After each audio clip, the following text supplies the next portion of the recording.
Hello, my name is Steve Moore. Helo, fy enw I yw Bethan Lewis.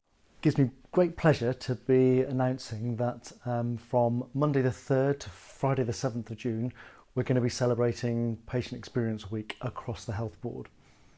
You know, as a Health Board, we put great store by ensuring that patients get the very best experience that they can. So these sorts of events are really important to us to celebrate the really good work that I know you all do every day, but also to allow us to think about what we can be doing better to help support our patients. Rydym yn gwybod bod cael profiad cadarnhaol yn bwysig i'r claf. Mae'r Bwrdd Iechyd yn gweithio'n galed I wella profiad pob claf sy'n defnyddio ein gwasanaethau.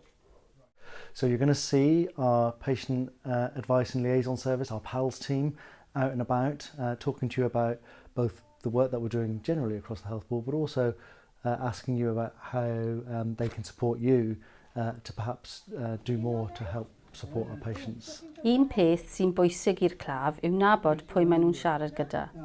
Trwy'r wythnos bydd y tîm yn cadarnhau pwysigrwydd y mentrau, helo, fy enw I yw. If you can keep an eye on our intranet pages and our global emails about the other work that we're doing, I think we can get a real sense of momentum behind this day, this week of celebration.